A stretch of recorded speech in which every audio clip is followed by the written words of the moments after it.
Assalamualaikum dan salam Sarawakku sayang, bersama saya Lia Amira Anarigos. Tumpuan berita, Premier Sarawak Datuk Petinggi Tan Sri Dr. Abang Abdul Rahman Zohari Tun Datuk Abang Openg telah menghadiri Majlis Iftar Ramadan Darul Hana 2022 anjuran Lembaga Pembangunan dan Lindungan Tanah LCDA di Pusat Konvensyen Borneo Kuching pada Rabu. Program dimulakan dengan majlis berbuka puasa bersama tetamu yang hadir dan diikuti penyampaian sumbangan Hari Raya kepada golongan asnaf, anak yatim dan orang kurang upaya daripada 12 buah kampung dalam kawasan projek Darul Hana. Premier Sarawak juga menunaikan solat maghrib, solat isyak dan solat sunat tarawih secara berjemaah yang diimamkan Imam Besar Negeri Sarawak Datuk Mustafa Kamal Ahmad Fauzi.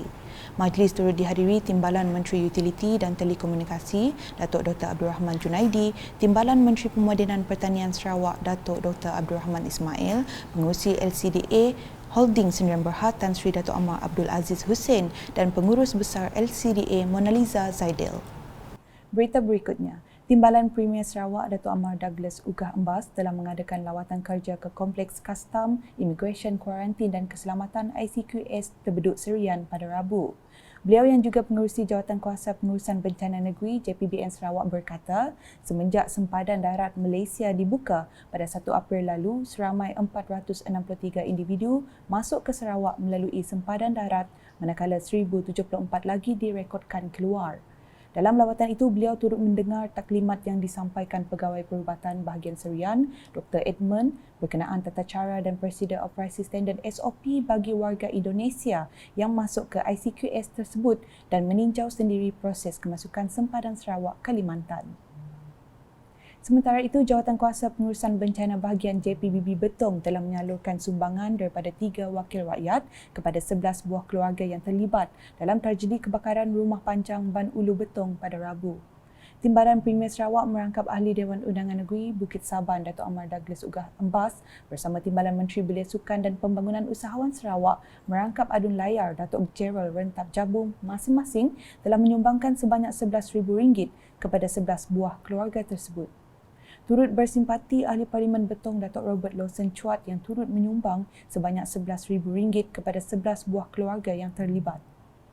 Penyerahan sumbangan telah disampaikan Setiausaha Politik Premier Sarawak Dr. Richard Rapu yang mewakili ketiga-tiga wakil rakyat itu kepada Tuai Rumah August Jampi sambil disaksikan Residen Bahagian Betong yang juga pengerusi JPBB Betong Richard Michael Abu Nawas dan Pegawai Kebajikan Masyarakat Bahagian Betong Uweng Gimos. Rumah panjang Tuai Rumah August Jampi telah musnah sepenuhnya di dalam satu kejadian kebakaran pada pagi Selasa serta mengakibatkan penghuni yang terdiri daripada 11 buah keluarga hilang tempat tinggal. Kesemua mangsa kini ditempatkan di Pusat Pemindahan Mangsa Bencana Dewan Panglima Rentap. Dalam pada itu, Tuai Rumah August Jampi yang mewakili mangsa kebakaran merakamkan penghargaan kepada Kerajaan Sarawak yang telah banyak membantu sejak hari kejadian, terutama kepada 3 wakil rakyat tersebut yang telah memberi sumbangan bagi meringankan sedikit beban yang ditanggung.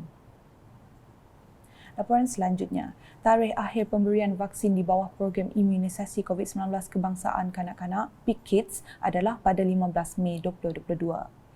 Timbalan Menteri Kesihatan 1 Datuk Dr. Nur Azmi Ghazali berkata, mulai 16 Mei 2022, Kementerian Kesihatan Malaysia KKM tidak lagi menawarkan dos pertama vaksin COVID-19 jenis Comirnaty dan Coronavac kepada kanak-kanak yang telah berusia 5 hingga bawah 12 tahun.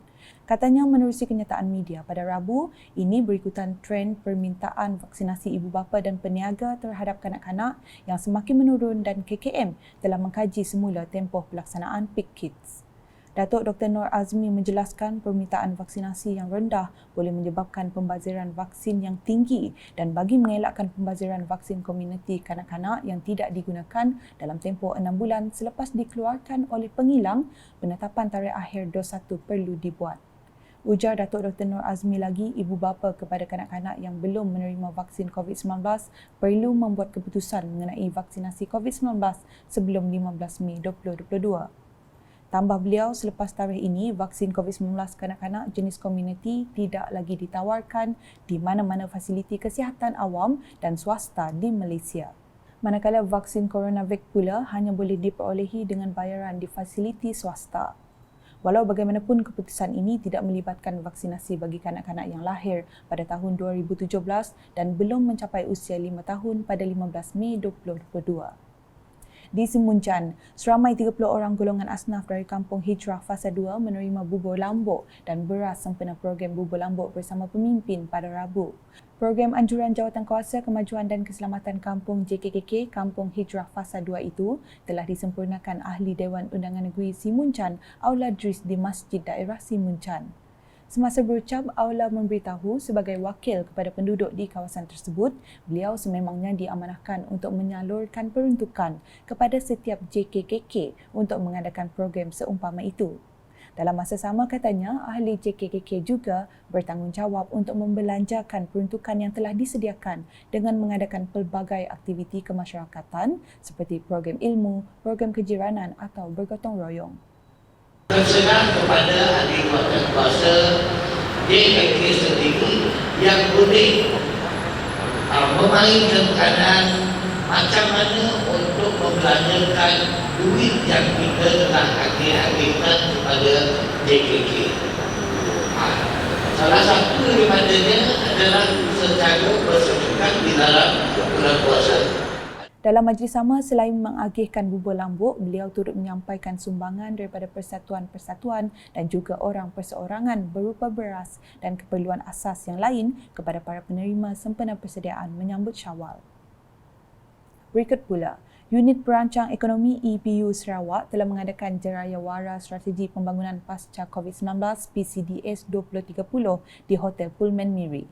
Menurut pengarah EPU Sarawak, Datuk Dr. Muhammad Abdullah Zaidil, Jerayawara ini telah diadakan di Limbang dan Miri serta akan dilaksanakan di seluruh bahagian di Sarawak. Semasa membentangkan PCDS 2030 kepada ketua-ketua jabatan di semua daerah di Miri pada Selasa, jelasnya menerusi Jerayawara PCDS 2030 ini, ia akan memberi pendedahan dan meningkatkan pemahaman berkenaan pelan tersebut. Tambah beliau lagi, terdapat 6 sektor ekonomi utama sebagai pemacu pertumbuhan iaitu pembuatan, pertanian komersial, pelancongan, perhutanan, perlombongan dan perkhidmatan sosial yang disokong 7 pemboleh ubah iaitu transformasi digital, inovasi, infrastruktur asas, pengangkutan, utiliti, tenaga boleh diperbaharui dan pendidikan serta pembangunan modal insan. Sementara itu, Pemangku Timbalan Residen Bahagian Miri, Rose Edward Tarang semasa berucap berkata, Bahagian Miri turut akan menikmati pembangunan yang pesat dalam tempoh 18 tahun akan datang selaras dengan pelaksanaan PCDS 2030. Katanya ini sejajar dengan visi menjadikan Sarawak sebuah negeri yang berpendapatan tinggi dan maju menjelang tahun 2030. Beralih ke perkembangan COVID-19 dengan Sarawak mencatatkan 295 kes positif baharu pada Rabu melibatkan 29 daerah menjadikan jumlah kumulatifnya meningkat kepada 303,175 kes. Jawatankuasa Pengurusan Bencana Negeri JPBN Sarawak menerusi kenyataan medianya memaklumkan daripada jumlah tersebut 96 kes dalam kategori 1, 192 kes kategori 2, 2 kes kategori 3, 2 kes kategori 4 dan 3 kes kategori 5. Daerah-daerah yang mencatatkan kes baru adalah seperti yang tertera.